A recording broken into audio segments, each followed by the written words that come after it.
Hello and welcome to Should You Play, where we highlight the best and worst aspects of video games, show some spoiler-free gameplay, and hopefully help our viewers to avoid that dreaded buyer's remorse. In this episode we want to talk about Tales of Arise, which represents the 17th main installment in a long-running and much-adored JRPG series. Unless you count the remaster of Tales of Symphonia, Tales of Arise is the most recent release from 2021, boasting a superior combat system and stunning visuals. The game received quite a positive reception in general. However, as an active member of the Tales of fan community, it seems that the positivity surrounding the game is primarily from Tales of Virgins.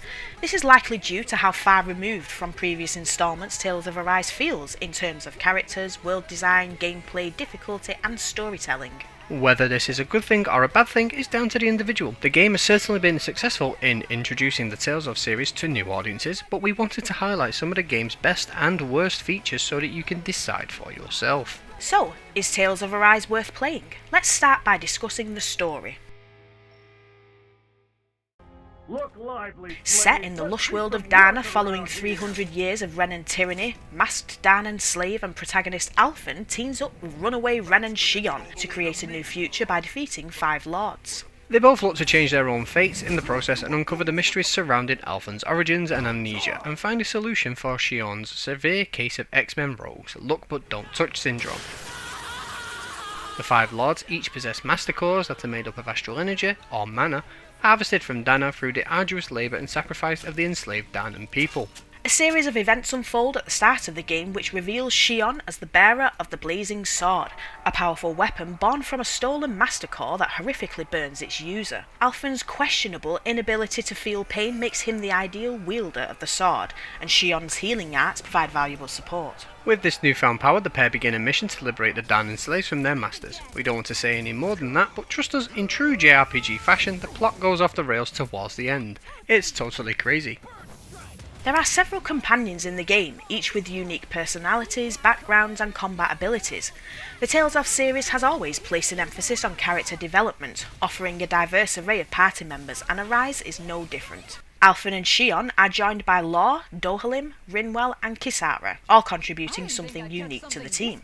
Law is an impulsive gauntlet-wielding martial artist suited for close-range combat. Dohalim provides healing support and attacks with his staff. Rinwell can cast astral arts with various elemental abilities using her book weapon, and Kisara is the battlefield powerhouse with a shield and mace that can provide significant defensive support. Alphen, of course, wields the blazing sword, and Shion fights with a rifle and is the best healer in the team with the ability to resurrect party members. The game does a great job developing these characters and their relationships with each other.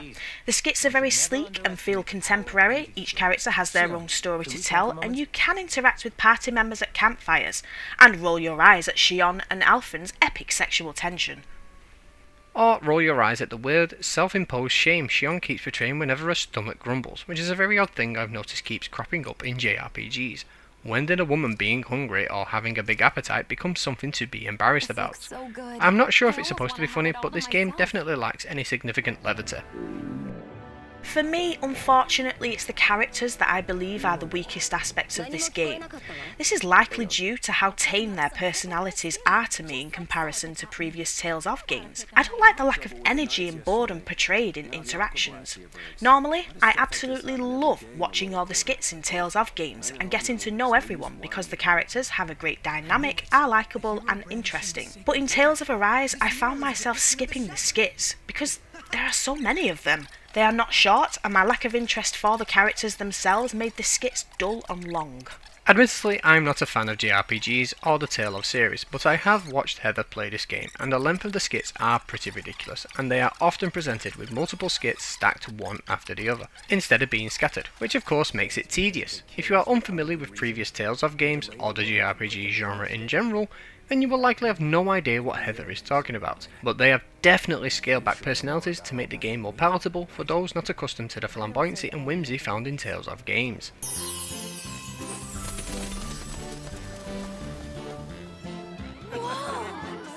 The spark is missing.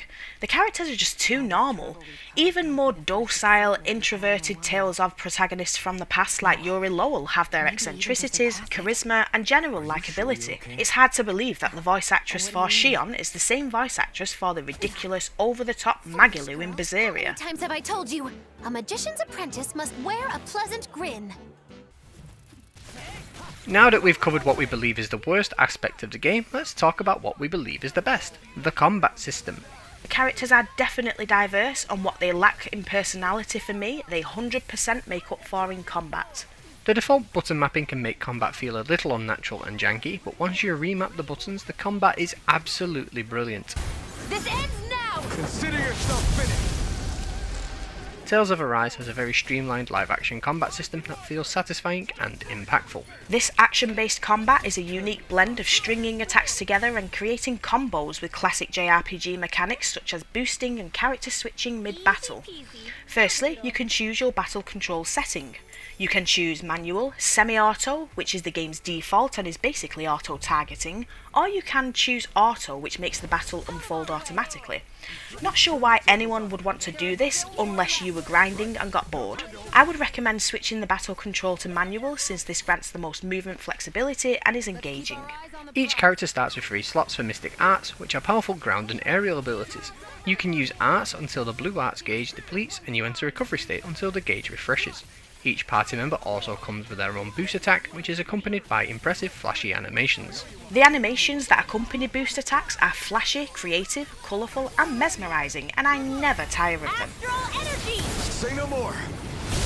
Performing boost attacks can extend your combos because it refreshes your Mystic Arts gauge, and you can call in party members to perform boosts when not controlling them. Mastering the Mystic Arts and boosting while switching party members allows you to control the battlefield, strategize and adopt a play style. In terms of difficulty, Arise does have its difficulty spikes, but this is primarily due to how lengthy some battles can be, especially boss battles. Some enemies have large health bars, and sometimes it can feel like even with everything in your arsenal, your attacks are unimpactful. But that's just a sign that you need to grind a little. If you are an appropriate level for the challenge that lies before you, and you are accustomed to all the battle tactics available, including dodging, then you should have no issues. Finally, we just want to go over a few other notable aspects of the game. Tales of Arise has superior graphics with the introduction of a new atmospheric graphic shading, resulting in beautiful visuals reminiscent of a watercolour storybook. The 5 regions of Dana have very different terrains, all visually stunning. From the hot, bright and rocky Calaglia, where the game begins, to the dark, snowy land of Cislodia and the luscious greenery of Aldmenancia, it all provides a nice contrast that truly shows off the art style in different environments. You can also swim in this game, which doesn't sound particularly groundbreaking, but there are few Tales of games that allow you to swim. The swim mechanic in Tales of Arise does feel a little awkward, but it's still cool to be able to do this and pick up treasure in bodies of water. Side quests can be found in each area. However, the side quests are primarily a way to encourage the player to level up before moving forward by telling us to go here, kill these creatures, get XP, and report back. But there's a lot of stuff you can do outside main questing, such as grinding, fishing, cooking, exploring, and hunting down those adorable Danan owls. They look like they're talking to each other. So, should you play Tales of Arise?